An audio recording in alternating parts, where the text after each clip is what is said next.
we'll have the three speakers, the three papers, and then we'll have discussion at the end. If you do think of a question while the speakers are speaking, do feel free to pop it in the chat box or take a note of it yourself, and I'll be monitoring the chat box and make note of any questions.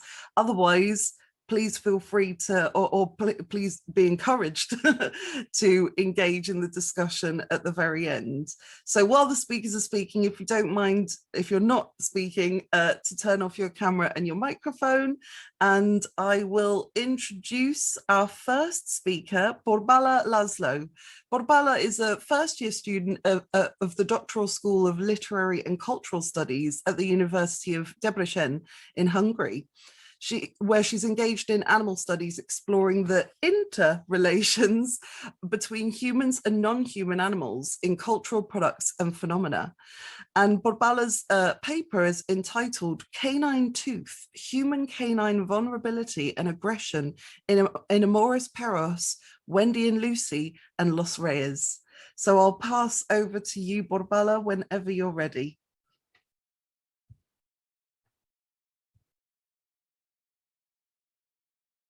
Oh, you're muted. Perfect. Thank you. I recognize. Yeah. Thank you so much for the introduction. And yes, as you said, my topic was originally planned to be about human and canine vulnerability and aggression in 4 selected films. However, I decided to trim it down a bit for today. So I'm only going to talk about human and canine vulnerability as it's represented in 2 contemporary documentaries. Los Reyes from 2019 and Stray from 2020. Okay, since canine characters in cinema are the focal point of my research, it seems logical to me to start with the question, what do we see when we are watching dogs on the screen? Are they simply dogs or anthropomorphized creatures that project our intentions, notions, and sentiments? And I presume that the answer is both and neither. I rely on Donna Haraway's idea here that dogs are in a constitutive, historical, and protean relationship with human beings, by which she implies, she doesn't imply actually that dogs are unrelated, separate entities, but that they shouldn't be perceived as only man-made signifiers of our dispositions and concepts. In short, dogs are not simply our projections, metaphors, symbols, whatever, but they are not purely dogs either, because they bear the traces of their coevolution with us. So if anything, canine characters reflect the interrelatedness of humans and dogs. A few words about this notion. So interrelatedness in the case of dogs and humans means that since they have evolved together and both have been affected by civilization and domestication, they reflect each other's natures and cultures. Also, since they continue to live intimately close to one another, with every encounter they mutually affect and potentially transform each other. This is why Matthew Kalarko argues that human-animal relations, and I would say human-canine relations in particular, participate in what he calls an ontopolitics of indistinction, by which he means that these interrelationships undermine the distinction between human and animal worlds and the dominant notion of the anthropological difference. However, I wouldn't like to idealize such relationships, and I don't want to forget that even dogs, whose lives are intimately intertwined with ours, retain an element of difference, even strangeness and unfamiliarity.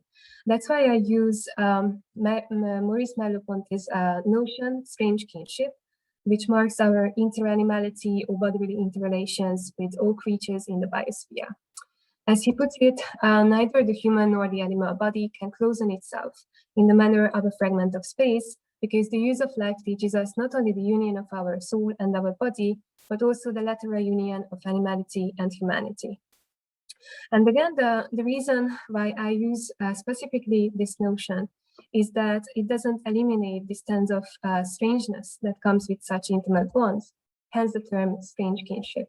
So rather than an ontology of indistinction proposed by Kalarko, I here rely on a relational ontology, which is also at the same time an ontology of the body. I believe that human-canine interrelatedness manifests itself, first of all, in bodily interrelationships in the Merleau-Pontian sense, and also in the spaces that we together inhabit. So in the next two slides, I will talk a little bit about these two aspects. So first of all, I perceive both human and canine characters in cinema as humanimals. Again, a notion by Haraway, by which he means that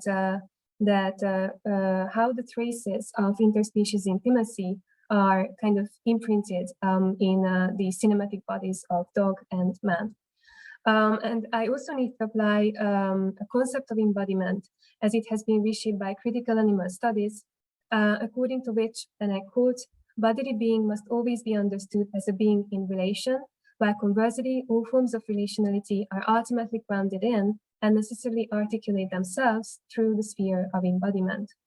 Also, since I believe that humans and canines actively shape each other's core realities, I specifically draw on Dominique Ockrem's concept of embodiment, in which bodies figure as an actively shared beat sphere through they relate to others due to their openness to the world and other bodies. And this also implies that our interrelationship will manifest itself also in the spaces that we together inhabit. These shared spaces are called by Haraway nature cultures, which are formed both biophysically and socially by both human and non-human beings. Also, Ralph Akampora's term convivial worldhood could be of use here because he suggests that, first of all, not only humans shape environments, because animals also actively participate in world-shaping practices, so to say. So the expressions of the modern human will permeate our own life worlds. Actually, even those spaces which are commonly perceived as the most anthropogenic land or cityscapes, for example, an urban environment. So environments are not wholly of human making, and consequently, human and animal worlds are in a dynamic reciprocal relation with one another, just like human and animal bodies. And again, let me just stress that the notion of conviviality doesn't imply that the differences between human and animal worlds are irrelevant, or actually, for that matter, that all animal worlds are equally accessible to us. So, for example, the world of dogs and the world of frogs will be not equally familiar to us. Dogs are quite familiar and accessible from our point of view because of our coevolution and our continued closeness. So conviviality depends on, well, partly shared coevolutionary histories that we have with dogs, but not with other species, for example. And even despite our closeness, of course, our bodies are not the same. Our ways of perceiving the world are radically different. So I would say that our worlds converge, intersect, rather than merge. So what I'm interested in is this very exciting interplay, this symbiosis between humans and dogs, characterized by this dual sense of kinship and authority. And of course, how cinema captures all this.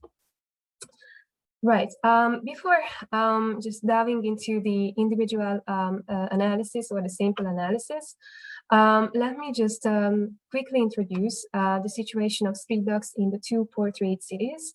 Santiago in Chile, and the other one is Istanbul in Turkey.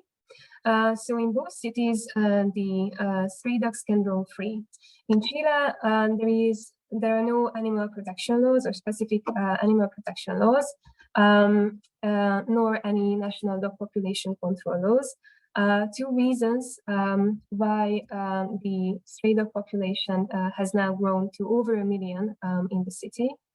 Of course, the stray dogs are exposed to the elements and suffer from certain diseases, but also they enjoy a relatively high level of well-being due to the locals' kindness, because people feel a sense of collective responsibility for the dogs. They regularly feed them, for example, and dress them in sweaters or jackets. That's why you can see dogs running around in human clothes, so to say, in Santiago. So they belong to no one and everyone at the same time.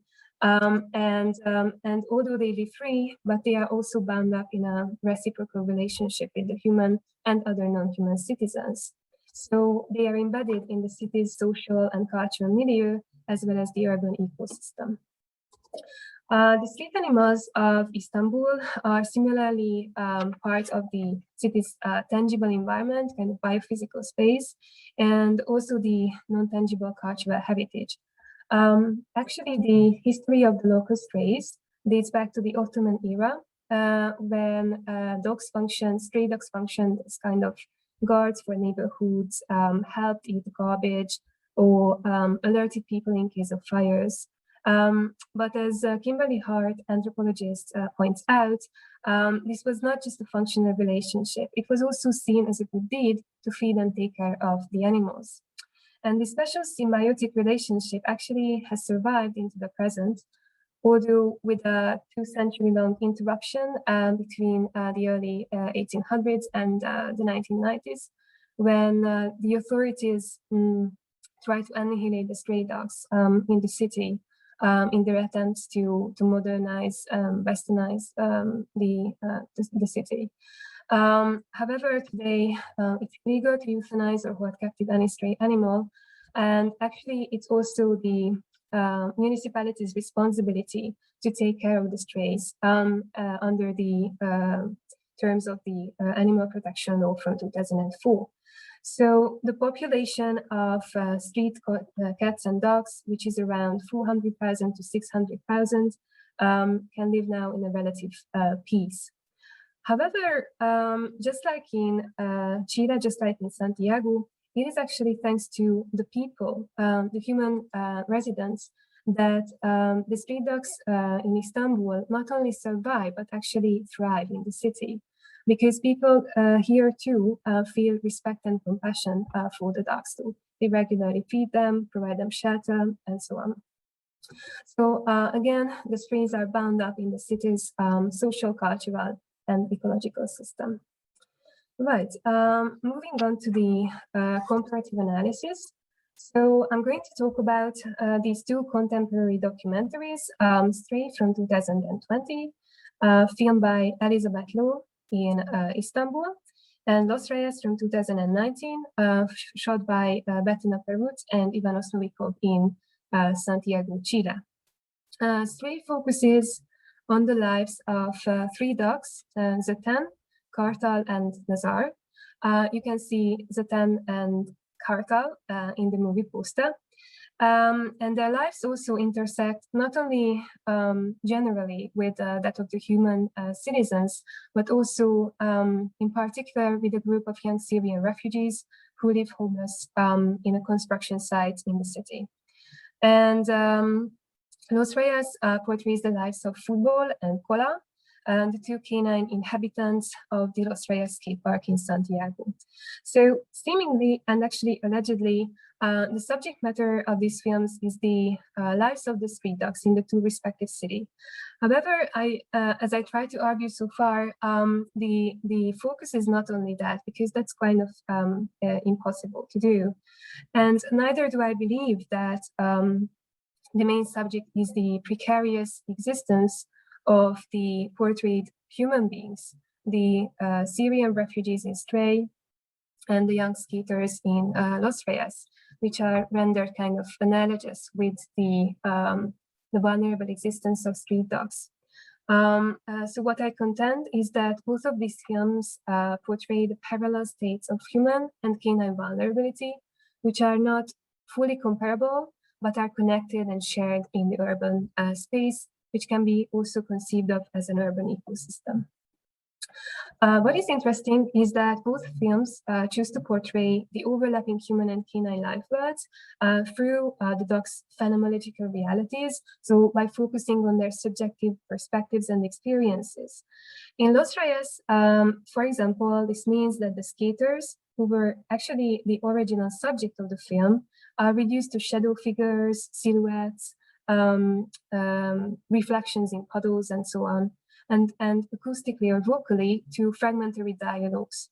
And this rendition of canine visual and acoustic perception actually results in amplifying how human and canine realities converge in the shared space. This also explains why in the scenes which show the dogs from an external viewpoint, so not from a subjective viewpoint, we can not only see how they interact actively with the skaters, who sometimes feed them or play with them, but also most of the time, actually, we see them doing what dogs do besides these young men. Also, by using a macro lens and sometimes leaning extremely close to the dogs, allow the filmmakers to reveal other kinds of existences. For example, the tiny creatures living beside or on actually the canine bodies. The film brings to our attention the interrelated lives of this urban microcosm on various different levels. Moving on to Stray, this film also pays close attention to the parallel realities of man and dog. However, it's quite innovative in the way as it employs a comprehensively embodied perspective of the portrayed dogs. So, for example, this film uses point-of-view shot technique quite extensively. In the opening sequence that you can see in this slide, the camera is closely following Zatan, one of the canine protagonists, and then it switches to subjective perspective. So actually, we can see as if through the dog's eyes as he's treading through the public flower bed, and actually in this way rewriting the map of the city. At one point, the filmmaker also attached a GoPro camera to Zatan's neck, allowing the viewers to move and see together with the dog as he's making his way through the construction site where he regularly meets the young Syrian refugees. So in these shots, in these scenes, we can see their interactions in a kind of unabridged manner. That's but 5 minutes. Sorry, Borbála, 5 minutes left. 5. Yeah. Okay, thank you. Thank you. I'm getting there to the end, yeah. So even when the camera leaves the subjective point of view, it continues to closely follow the dogs, which the filmmaker managed to do with an understand camera, an easy rig system, which kind of attached the camera to her body, and by crouching very low throughout the filming process to kind of imitate the dog's eye level. This approach allowed the filmmaker to concentrate on a subjective canine perspective and experience without actually making it completely familiar and accessible to us. So there are a lot of scenes like this one where we actually don't know what is going on. The dog is looking at something at in the city, but the camera angle doesn't let the viewers see and understand what this dog is looking at. So the focus is on the subjective experience again, which is not kind of occupiable for us, if that word exists. Okay, in another scene, the camera focuses on Zatan's nose as he's reading the scents, the airborne messages around him. And the only comprehensible element in this sequence is the song of the muezzin playing in the background, which seeps into the dog's phenomenological reality. So just like Los Reyes, Stray strayed from a more innovative or in a more innovative way.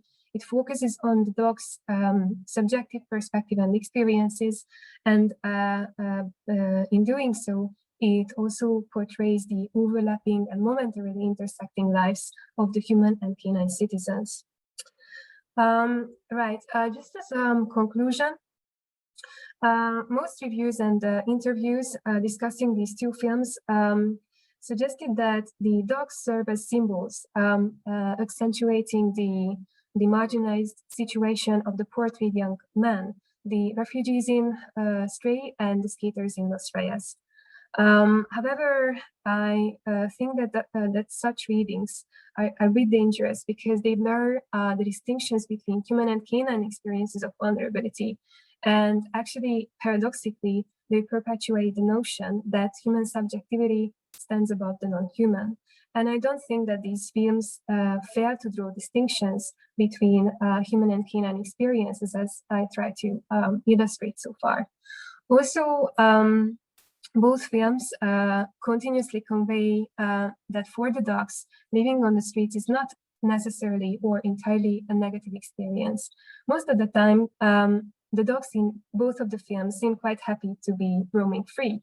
Whereas for the young man, it's an utter misery, for example, in Stray. And the skaters in Los Reyes say that living the dog's life is a source of shame for them and anxiety. However, what is interesting is that in their distinct vulnerable states, both the young man and the dogs are mutually drawn to each other's company and benefit from this company. So a sense of communality, symbiosis emerges or kind of persists in both films. And interestingly, this was not something that came about due to the filmmaker's presence or editing or whatever. The symbiotic relationship actually predated the filmmaker's arrival in the two respective shooting locations. So as a way of wrapping up, let me just repeat my argument that both of these films focus on a specific canine perspective. And in doing so, they challenge the anthropocentric viewpoint favored by cinema. And they also, maybe unintentionally or unconsciously, they kind of zoom in on the human and canine lives intersecting rather than completely merging in the two respective cities. This is the list of my works, the works I used inside it, and thank you so much for your attention.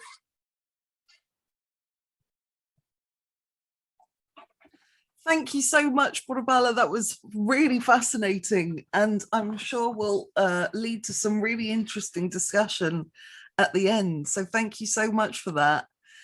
So we move on then to our next speaker, Elisabeth. Elisabeth is currently, Elisabeth Kynaston, I should say. Elisabeth is currently studying a course on critical animal studies at Lund University in Sweden. And Elisabeth's paper is entitled A Literary Analysis from the Perspective of a Horse in Anna Sewell's Black Beauty, the Autobiography of a Horse. So I will share your slides. And if you just want to say next slide, Elisabeth, whenever that's necessary. Oh, 1 second, it's doing something. Thank you very much. So yes, the title of the paper is A Literary Analysis from the Perspective of a Horse in Anna Sewell's Black Beauty, an Autobiography of a Horse, which she published in 1877. So my intention with this paper was to include an analysis of the popular film from 1994 and the newest film released on Disney Plus from 2020. However, after writing and reviewing and writing again multiple times, I started to understand the complexity of the issue regarding horses in general and the use of horses. So now I have instead decided to focus more on the use of specifically the talking horse in the novel, and how giving the non-human animal the ability to speak in literature, how that may affect our view of the human-horse relationship in our real world. So I thought I would provide you all with a brief summary if in case anybody has not read the novel or seen any of the films. And the novel begins in a farm, on a farm in Victorian England, where we witness the birth of Black Beauty. He is raised by his mother and their kind owner, Farmer Gray, and Beauty has a gentle upbringing. However, as he grows older, he is sold multiple times as a working horse, and he is owned by multiple owners. And Beauty addresses his owners as his masters, and they're all from mindful and compassionate to careless and harsh. And unfortunately, Beauty is forced to work more than his body can handle and is mistreated by several of these owners, which results in him dropping to the ground. However, at least for Beauty, the story does end well. He survives as he is brought one final time by a groom who rehabilitates and lets him live the remainder of his life in a caring home. Next slide, please. Thank you. So according to Sewell herself, the incentive behind the novel was to induce kindness, sympathy, and an understanding treatment towards horses. So throughout the novel, she specifically identifies issues concerning the use of working horses in Victorian London. And although the novel did positively affect the way of how working horses were used during the Victorian era, I question whether it may have an opposite effect today, for the reason being that the way horses were used in London, the way horses are used in London today differs slightly in comparison to the way that horses were used during the late 19th century. Next slide, please. The essay begins with the background concerning the use of horses throughout the course of human history, and all from hunting, farming, transport, and sports. The buying and selling of horses for profit is an activity which remains to be, according to Busby and Rutland, one of the fastest growing economical areas in Europe. So the horse is a highly versatile animal if we are to consider the many ways that they are used for our human needs. Next slide, please. Yet they are also killed for their meat, owned as pets and ridden in riding schools. And not to mention, like many other non-human animals, horses are also used as actors in film and in media and portrayed as characters in stories. So one could question if the talking horse in literature is indeed an issue. If we would compare this to the meat industry, for example, where living animals are being tortured and killed for their flesh, one might argue that the literary animal is not being physically harmed, for it is merely a fictitious character, and therefore not an important point of discussion. But I do argue that the lives of living horses may be affected negatively, precisely due to their portrayal in text. Next slide, please. Before I go into the analysis, I would just like to read a quote from Mario Ortiz Robles' book called Literature and Animal Studies, where he writes, "While literature is not a natural habitat for animals, it has had more to say about our relation to animals over time than any other discourse. But literature also has had more to say about our relation to animals, because in literature anything can be said." Next slide, please. So in the first part of the analysis, I discuss Beauty's choice of wording when addressing his first considerate owner, Farmer Grey, as his master. In her thesis, Black Beauty as Antebellum Slave Narrative, Blossom argues that the slave narrative characterizes Black Beauty. And although I do agree with Blossom on this point, I've chosen to not fully focus on the possible connections to slavery. Instead, I have chosen to focus on the definition of the word in regards to the human-animal relationship. So according to Cambridge Dictionary, the definition of the noun master is a person who owns, cares for, and controls animals. And there is a clear difference in hierarchy, control, and ownership between the human and non-human animal. Beauty is under the ownership of Farmer Grey already as a newborn, and he expresses he has a comfortable upbringing and lives a pleasant life as a foal. He explains how his master gave him and the other horses he lived with good food, good lodging, and how all the horses, including himself, would come to Farmer Grey when they saw him at the gate. So in this aspect, Beauty seems to be taken care of. However, here is also a clear example of how Beauty, with his ability to speak human tongue, overshadows an apparent negative aspect of having a master with the positive. Beauty is still being owned and controlled by Farmer Grey. So therefore, I question why Beauty does not acknowledge or challenge this hierarchical difference between the two. Certainly, it may be so that Beauty simply doesn't question his way of living, for this is the way he has always lived. However, if we as readers see an acceptance within the literary horse itself concerning this hierarchical structure between human and non-human animal, I question how we are supposed to see horses in society as equals in relation to humans. Next slide, please. In the second part of the analysis, I suggest that Beauty, through his ability to speak human language, expresses an acceptance concerning his domestication. Sewell describes the process of being broken in through the speech of Black Beauty himself, and throughout time there have been various techniques used to break a horse. Nonetheless, the aim of the process is that the horse is subdued or trained to accept being ridden and harnessed by a human. Hansen argues that Beauty promotes a conceptualization of domesticated nobility and virtue, and according to Beauty, Farmer Grey decides to break him in himself to avoid getting frightened or hurt. Beauty says, "My master said he would break me in himself, as he should not like me to be frightened or hurt, and he lost no time about it, for the next day he began." For Beauty, these acts of kindness seem to matter more to him than the fact that he is forced to learn how to wear a bridle and a saddle, to carry people on his back, to go the way they wish and to go quietly, and keep working although he might be hungry or thirsty. It also weighs over the fact that he has to drag a cart or a chaise behind him whilst he walks or trots at exactly the speed his driver wishes. On top of this, he must learn to never react on anything he sees. He may not communicate with other horses or do any horse-like behaviors such as biting, kicking, jumping for joy, or lying down for weariness when working. In a sense, Farmer Grey is being mindful of Beauty's well-being by making sure he is in good hands. Next slide, please.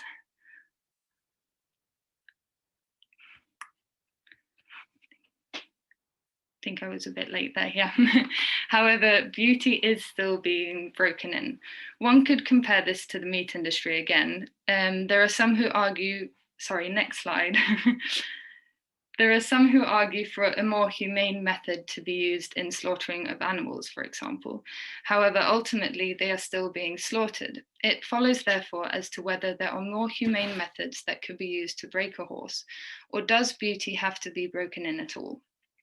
Considering that we do not share a common language with horses, and we cannot be certain as to whether a horse sees the process of being broken in as a positive or negative experience, one must question whether the process of breaking a horse could be seen as mistreatment, and if we should be breaking them at all. Additionally, should we so much as attempt to write about the emotions of non-human animals regarding their domestication in text if we do not fully understand how and what they are thinking? I believe that Beauty accepts his position of being in Farmer Grey's possession, and therefore we must acknowledge the fact that by giving the literary horse the ability to speak human language, there is a chance that readers are given a false view of what horses may think or feel. Next slide, please. So thirdly, I discuss how Beauty's ability to speak portrays an acceptance concerning a sort of blurred distinction between being controlled for and being cared for, as his choice of wording overshadows his negative experiences with another considerate owner, Jerry, with the positive. So on the one hand, Jerry is fair, he's caring and understands not only Beauty as an individual, but he also is aware of Beauty's requirements to keep him in good health. Beauty also loves working for Jerry. However, at times Beauty expresses discomfort when working for him as well.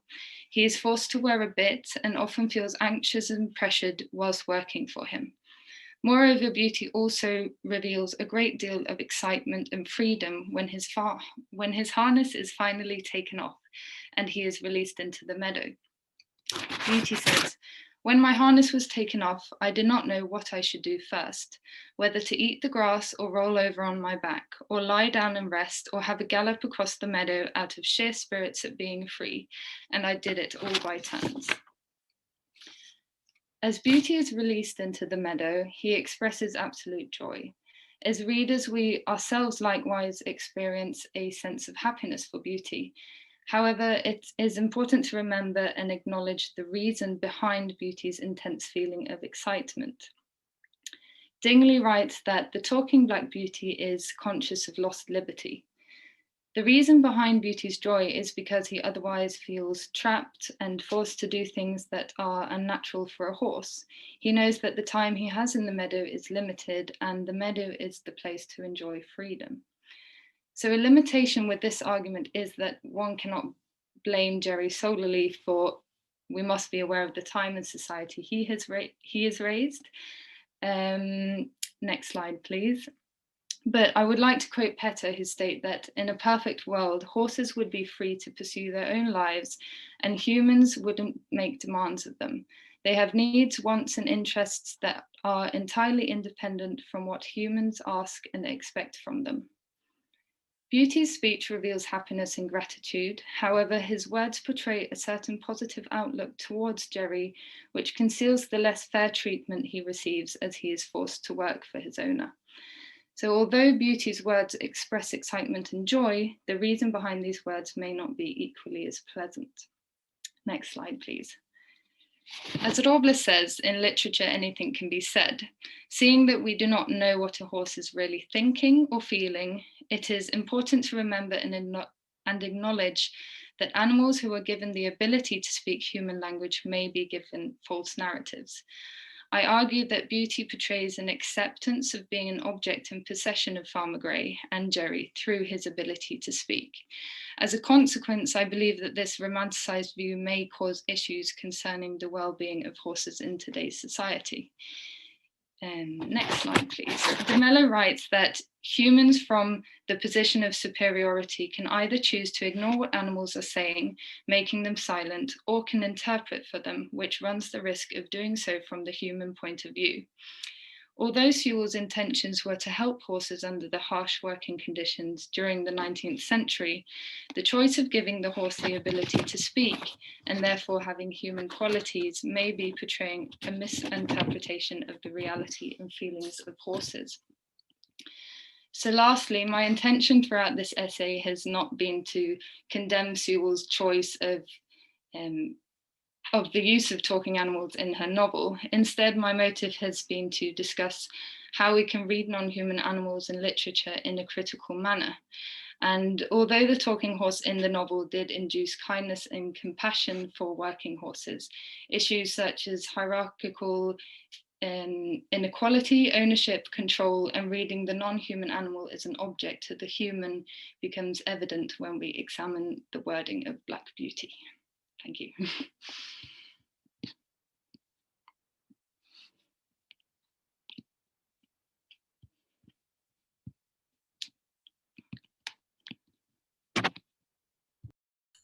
Thank you.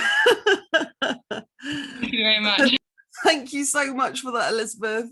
That was really so interesting. Again, lots of really nice interrelations there with the first paper, which again will hopefully foster a really interesting discussion. And apologies, I was a bit late on a couple of slides.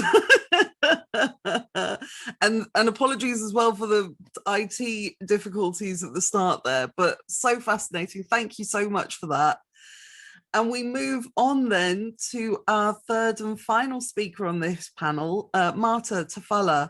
Marta holds a PhD in philosophy, is a senior lecturer at Universitat Autónoma de Barcelona in Spain, and is a member of the scientific board for the Center for Animal Ethics at Universitat Pompeu Fabra in Spain. And her work focuses on ethics and aesthetics and has research interests around our relationships with non-human animals and nature. And Marta's paper this afternoon, is entitled Animal Aesthetics and Animal Ethics, Exploring Connections.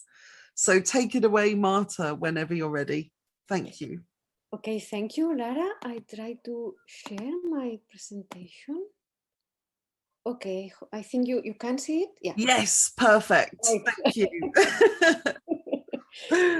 Okay, first of all, thank you to the organizers of the conference, and also thank you to everybody for being here.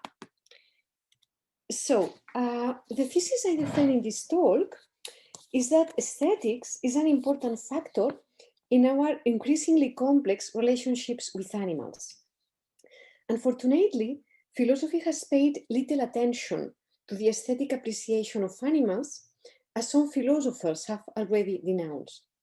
Although several interesting publications have appeared recently, they are still insufficient to constitute an academic field of research in its own right. I claim that if we analyze our aesthetic appreciations of animals carefully, we will gain a deeper understanding of different cases of mistreatment and also discover more appropriate ways to interact with animals. So in the first section, I will give a brief list of examples of human activities that harm animals on the level of both individuals and species, and I defend the idea that these cases are at least partly explained by a superficial aesthetics. And after that, I will claim that we should develop a critical theory of animal aesthetics that could offer us a systematic approach to our relationships with animals and help us find a fairer way of sharing the earth with them. So I begin speaking about the aesthetic factor in some human activities that harm animals. And my first example is forcing animals to perform against their nature. And this is what happens, for example, in circus animal shows. The magic of circus consists in the realization of acts that seem impossible, that break natural laws and create an atmosphere of fantasy. When they include animals, the shows try to fascinate the public by presenting wild animals acting in unexpected and astonishing ways. They are fierce wild animals, but they appear dressed in human clothes, for example. They dance and prance like puppets to the rhythm of music, and they obey their masters as if they were enchanted creatures in a fairy tale. When animal rights groups use ethical arguments to denounce such activities, circuses often defend themselves with aesthetic and artistic arguments. They appeal to artistic freedom as a right to be respected, and also claim that circuses offer the public the possibility of watching beautiful exotic animals from faraway countries, and that animals are even embellished with costumes and makeup. Because circuses justify their practices with artistic and aesthetic arguments, I think we need to consider reflection on them. To begin with, I claim there is something aesthetically wrong with the way animals are exhibited in the circus. In the shows, animals are prevented from displaying their identity and natural behavior. They are forced to behave in ways so alien to their nature and even so dangerous and painful, a lion jumping through a ring of fire or a tiger galloping on a horse, that it's inconceivable that the animals are able to understand why they are forced to act in these ways. Surely they only accept to do so because they are violently trained and become terrified. Moreover, they are often forced to behave in ways that symbolize human dominance of their species and that ridicule them in spectacles that aestheticize animal abuse and human supremacism.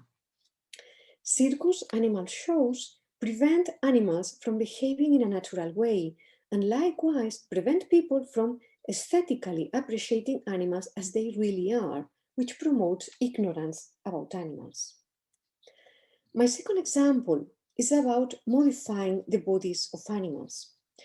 According to the World Wildlife Fund, 20,000 African elephants are poached every year because some humans aesthetically appreciate their tusks, which are exhibited as if they were decorative objects and also often transfigured into figurines or jewelry. In countries such as Mozambique, hunting pressure has been extremely strong. During the recent civil war there, 90% of elephants were slaughtered and their ivory sold to finance weapons. Some elephants had a rare tuskless genetic trait and thanks to this had more possibilities of surviving. As a result, elephants in Mozambique are now evolving to lose their tusks. The same is happening in other countries where hunting pressure is high. In this case, human aesthetic tastes for an element of the body of elephants is provoking the loss of this element from their bodies. Scientists are currently researching how tasklessness affects the daily behavior of elephants, how it changes their feeding patterns, interaction with vegetation, and relations with other animal species. Elephants are poached for economic reasons, but also for aesthetic reasons, because there are enough people who want to possess and exhibit ivory ornaments which they judge to be beautiful, elegant, delicate, or pure. I maintain that to judge an ivory jewel as beautiful is a superficial appreciation, because it is considering the ivory piece as if it was a complete object, when in reality is a broken fragment that has been violently torn from the body of a subject.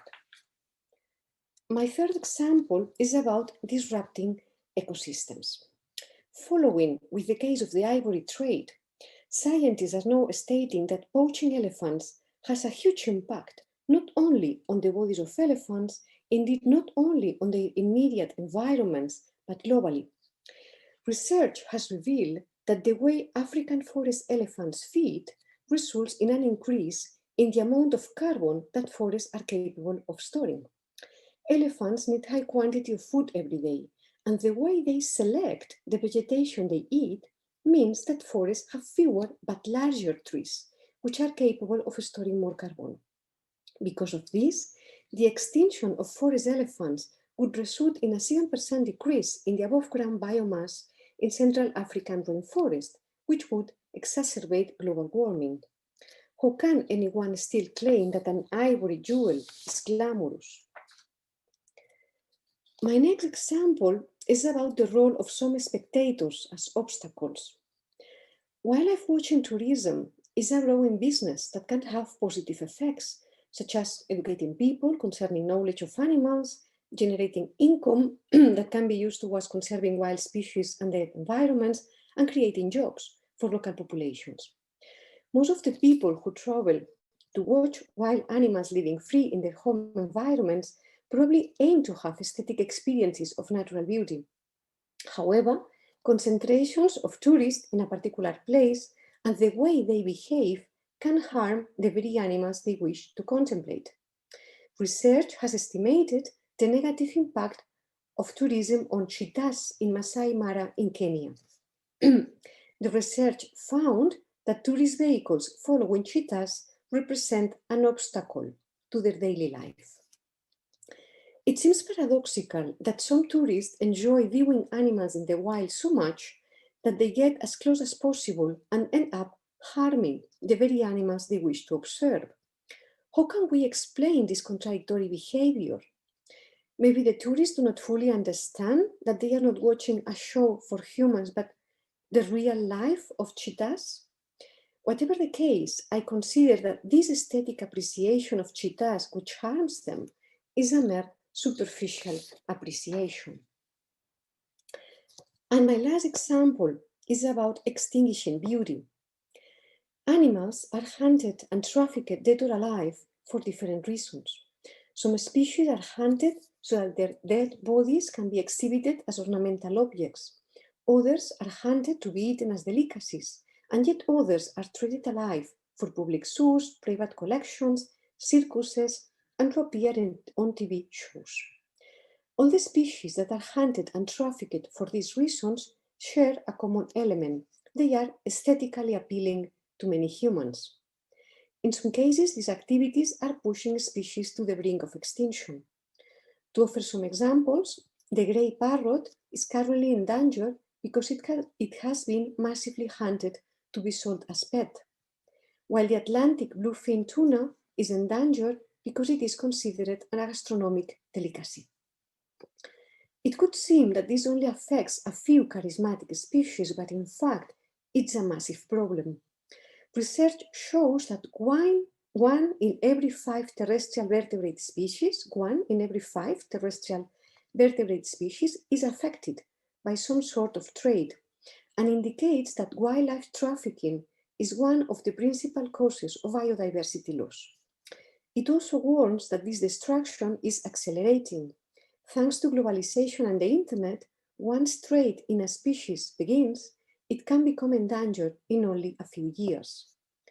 The same research has also tried to list the characteristics that make a species more susceptible to be trafficked, and most of them are qualities that are aesthetically appreciated. Singing and color, for example, in birds hunted to be caged, the size and form of horns in mammals hunted as trophies, or the color of reptiles and amphibians sold as pets.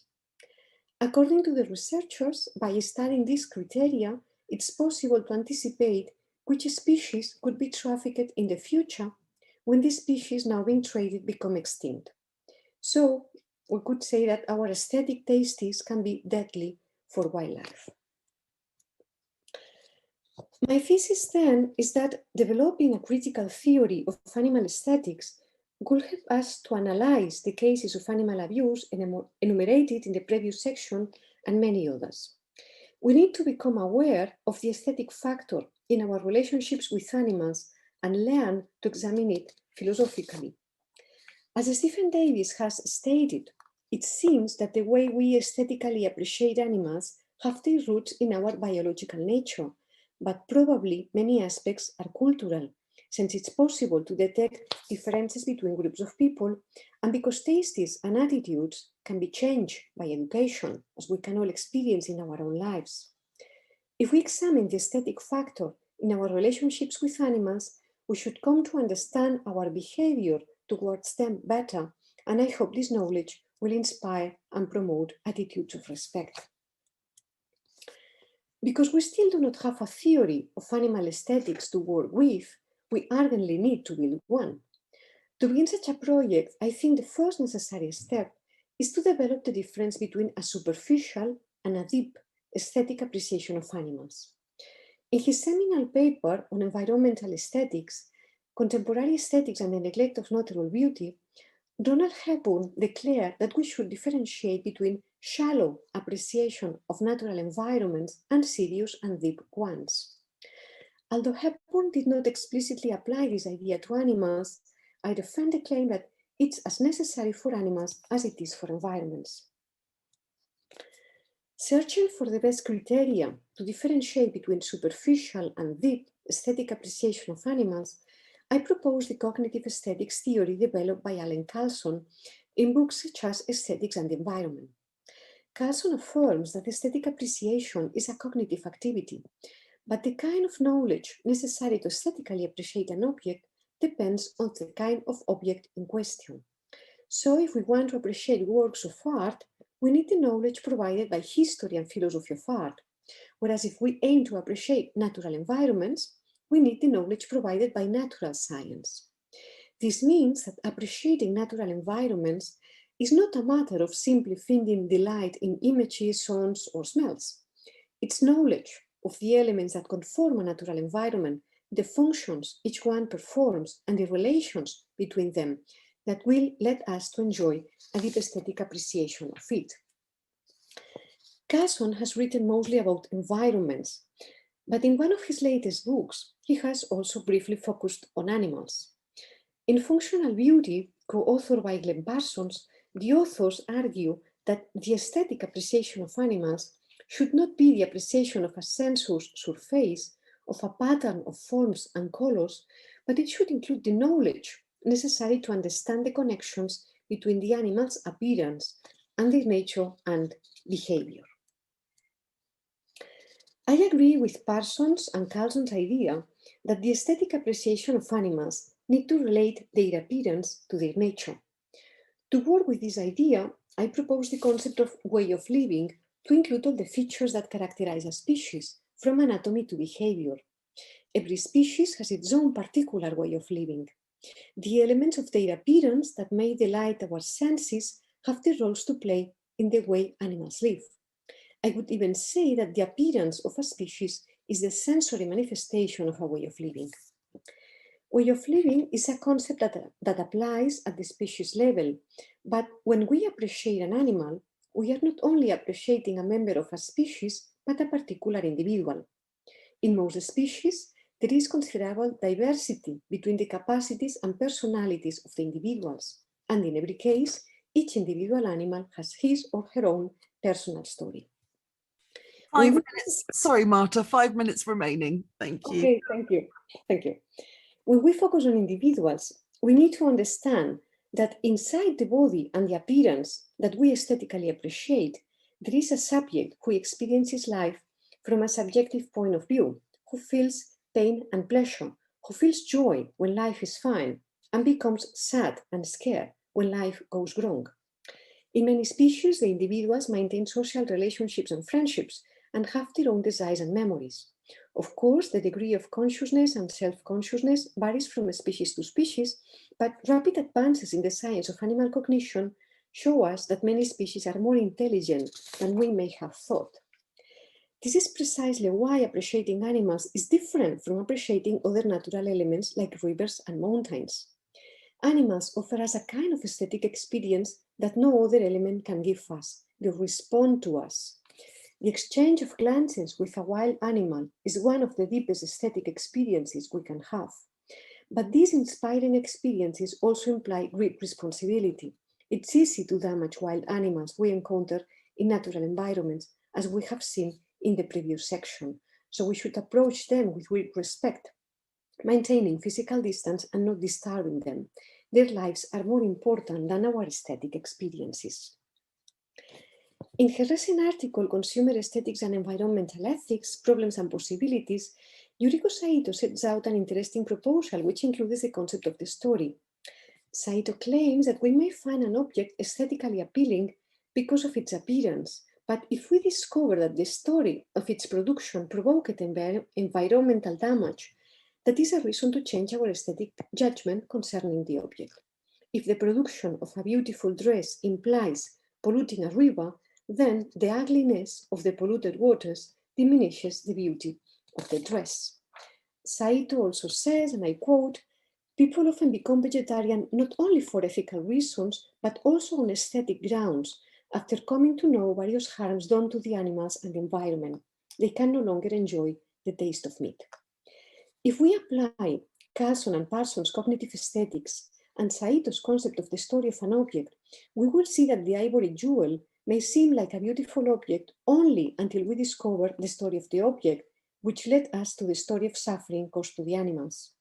As soon as we know these stories, we will judge the ivory jewel to be ugly and repulsive. And the same will happen with the circus animal shows and the other cases of animal abuse I mentioned above. So, summarizing, we have a superficial and distorted aesthetic appreciation of animals when we only appreciate their external appearance or even only a fragment of their bodies, such as fur or horns, without relating this appearance to the animal's way of living. We have a shallow appreciation when we conceive the animal as an object that we can exhibit in a cage to adorn our home, or when we decide to modify an animal's body or behavior to please our aesthetic tastes. We should appreciate animals by taking into account relevant knowledge provided by natural science, and we should understand that every species has a way of living and that every individual is a subject who feels pain and pleasure, has a personality and a personal story. In this way, we realize that enclosing animals in a cage and preventing them from displaying their way of living in their natural environment or forcing them to perform in ways that contradict their nature diminishes their beauty. Moreover, we understand that causing an animal suffering to create a jewel or cook a dish makes the resultant objects ugly and repellent. Because of all that, I claim that the aesthetic appreciation of animals should be based on scientific knowledge, but also on critical philosophical reflection, on the permanent self-questioning about the origins and reasons of our aesthetic tastes and the impacts they may have on animal lives. This would imply a double cognitive task that could help us to overcome superficial appreciations and develop deeper and enriching ones. In this sense, I view the aesthetic appreciation of animals as a path of learning and discovering. So, thank you for listening. Thank you, Marta. Thank you so much for that. And so fascinating. And I think also that the first two, there's such connections, even though technically you're not talking about a filmed media there, but I think the implications for everything you've just said, have such obvious connections or implications for filmed media, and really interesting threads running throughout all three of those. So I will open up to questions then. Does anyone, first of all, if if you don't mind showing your face, please do turn your camera on at this point, just so that we feel like we're in some sort of room together. And please, if you have a question, if you want to raise your virtual hand, or pop it in the chat box if you don't want to, if you'd rather. I have lots of questions, but I'll wait and see if anyone else wants to kick things off. All right, well, I'll get the ball rolling. So I had a few. My first, well, this question is for Borbála, but certainly could be opened up to other participants as well, other speakers. Do you know much about the, oh, where are you? I've got my gallery view on, so I want to look at you. There you are. Do you know much about the kind of production process for the films that you mentioned in your paper? And in terms of, I'm specifically wondering about this, the kind of potential contradiction between, on the one hand, a kind of perceived authenticity of these dogs' lived experiences, and on the other hand, for example, my main thing was I was wondering, like, are these actor dogs, and are they actually in a very controlled situation, and yet which doesn't diminish, of course, the kind of interaction that we as a viewer have and the potential benefits that has in terms of, you know, giving us the viewpoint of a dog. But yeah, I was just wondering if you knew anything about the way it was filmed, and or if you have any thoughts about that. Yeah, thank you. This is a very interesting question. Also, it has several layers, because you mentioned also canine acting, which is an issue to consider in its own right. But so about the production process, actually both films were shot over quite a long time. So it was quite a long time to shoot these films, because actually the filmmakers had to adapt to the rhythm of the dogs. So sometimes if the dogs didn't want to be in front of the camera, they just couldn't shoot, because for example, in Los Reyes, they use the macro lens, and if you put a macro lens very closely to the dog's face, if it moves very quickly, then it doesn't work. So they needed to kind of adapt to their rhythm. And this also applies to Stray, when the filmmaker very closely followed the dogs.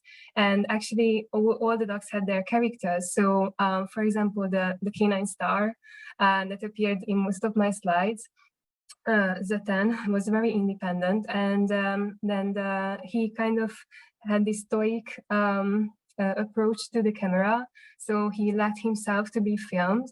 Other dogs were not so tolerant, so this is also very important. And he was also following his own, you know, the impulses that he senses. So cries, calls at the frequency that he can hear, but the filmmakers couldn't, and yet the filmmakers had to follow him. So yeah, I hope that this came through in my presentation, that they had to kind of also adapt to the dog's rhythm. Yeah, and another interesting thing is that, for example, Football, the older dog in Los Reyes, was actually poisoned. So it's quite sad ending to that story. But he was also quite old during the filming, so that also comes through, I think. And he had his own quirks, like he was chewing all the time an object that he chose, so that might not have, you know, complied with the aesthetic, I don't know, requirements of the filmmakers. So I think that as far as you know, as it was possible, the filmmakers tried to immerse themselves into this microcosm. However, of course, they also had their own kind of intentions, aesthetic, and so on, ethical. So we cannot rule that out, the human kind of dimension out. Thank you so much. Yeah, well, so it does sound like there was a level of authenticity there for sure, or at least a kind of an intention, a definite intention of authenticity. Do you know if the dog? Because I'm assuming they weren't. Were they stray dogs? Yeah, they were. They were actually stray dogs. Oh, okay. Yeah. Oh, wow. Well, in which case, that's quite a feat, filmmaking feat. Yeah. And the canine star actually, so he was the one who actually led the filmmaker to the young Syrian refugees. So this kind of narrative theme was not there because the filmmakers wanted to put it there. It was actually the dog who put this narrative element into the story, which is a kind of, the dog writing and telling the story in a sense. Oh wow, that's brilliant. That's such a good example, such a good film to study for exactly those reasons. Thank you so much for that. Any questions? I'm aware that I don't want to hog up the question time, but I do have more questions. I have my hand raised. Oh, do you? Oh, sorry. I don't know why I can't see that. It's in keeping with my IT problems. I imagine. I apologies, Neria. I didn't see. No problem. So please. Well, it's just a comment and maybe a final question for Marta. But actually, the three presentations have been very good and very entwined, because all of them more or less were showing this diluted aesthetics, because the dogs and the horses in the examples they are not really seen in the real conditions. There is a delusion there in how people look at them, and the Marta's paper has been like closing this with a theory and a proposal. And just a comment about these concepts that you use, if you can explain it a little bit more, because this superficial versus a more deep understanding of aesthetics, for me, this superficial concept is like soft, because it's like including so many important suppressions, self-deluding by the people. What it's considered beautiful, it's actually the outcome of abuse. And so I don't know if you have any explanation why superficial and not something stronger. That would be one thing. And the other thing is that I understand, and I think it's very interesting how you put it, but at the same time, I see it so difficult, because this ugliness that humans don't see in what they appreciate in ivory, for instance, or in the places they visit as tourists, is an ugliness that is pervasive in all, for instance, in all issues related to tourism. I mean, all touristic places, monumental places, hotels, all those places are ugly. I mean, there is no beauty there. But so it's so difficult, because how they see animals, it's in the end the outcome of how they see the rest. So I don't know if you envisage in the solution about the story of individuals, if you envisage this entanglement between how they see animals and the very lives of the people that have this perspective. I don't know if I have put it more or less clear. Okay, Nuria, thank you for the questions. The concept of superficial, this is a long story. This has to do with the kind of discipline aesthetics is. Aesthetics is an aesthetic judgment is not a description of reality. It has to do with values. In these cases, this is parallel with ethics. In an ethical judgment, we are valuing something. In an aesthetic judgment, we are also valuing. So in this case, we cannot talk about truth or not truth, because this has not to do with description, but with valuing. And in aesthetics, it's not so easy to find these concepts about what is correct and what is wrong, that are concepts that really have to do with what aesthetics is. So what Ronald Hepburn was trying to do when he proposed these superficial and deep concepts is finding a kind of normative aesthetics that do not rely on ethics or on description of reality. So that their own concepts for dealing with what is good or bad in aesthetics, but with no relation with ethics per se, or with a description of reality. And this is not so easy to do, as you can understand. And he made this proposal about superficial and deep, that I think is a good proposal, because it shows that sometimes our relation with animals, it is really only superficial. We only see the form, the color. For example, the people who have birds caged, and they say, we love animals, they are so beautiful, we love the beauty of animals. But the idea should be, they are not really appreciating the beauty of animals. They have a very superficial relation. So perhaps this superficial sounds not very strong, but okay, I think it more or less works. But of course, if you have better ideas to propose, I will be really very happy to find better solutions, because this is not so easy to work with this kind of things. And about your second question, I in general think that our civilization, our society is very, very, very superficial in its relation with beauty. And perhaps we have to learn about beauty again. And I think this is something that Yuriko Saito, I mentioned her in the talk, she works as, she has worked a lot of years as a lecturer in a design faculty.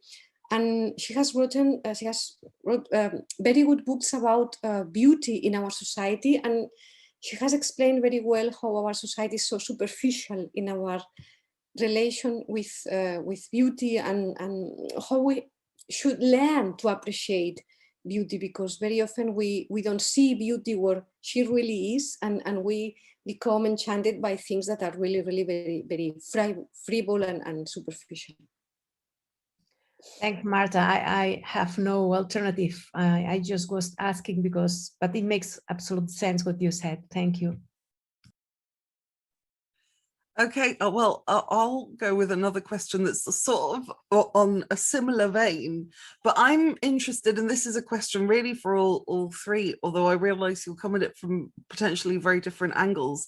But I'm particularly, I'm film and television, I'm a film and television scholar, and I'm particularly interested in the representation of animals, obviously on screen, and more recently, the use of CGI and how CGI animals are used, and what kind of implications that has for representation and for aesthetics, and how that might interact or kind of problematize or be problematized by your theory, Marta, and just in general, obviously sometimes those CGI animals are used to do things that shouldn't be and are not allowed to make animals do.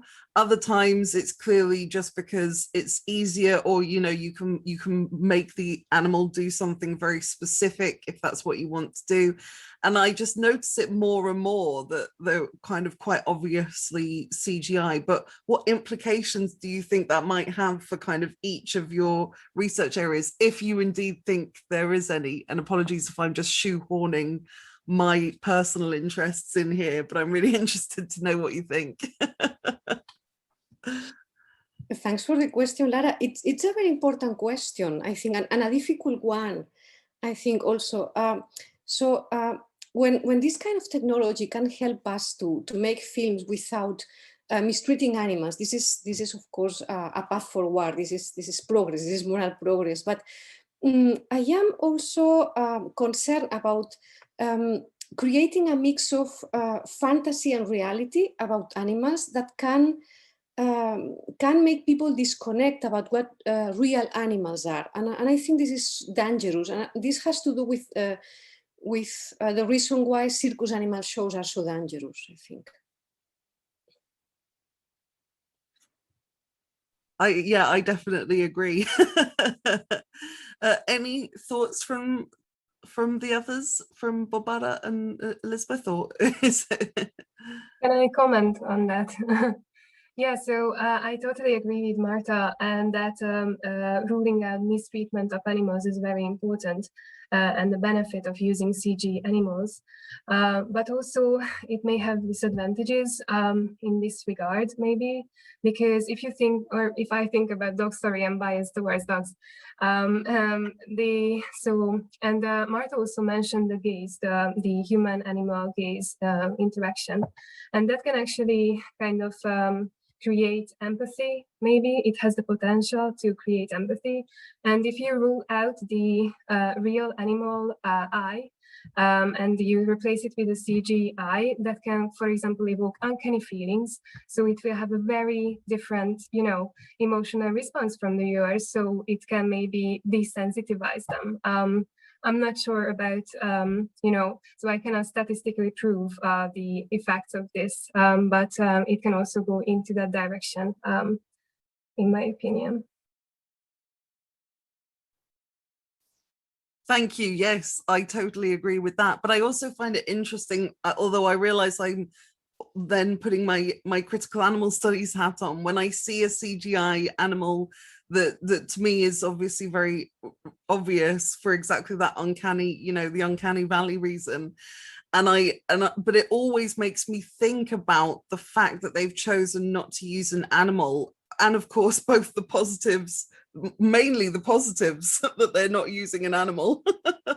But then at the same time, this idea that this particular animal, like I just finished watching that Panic.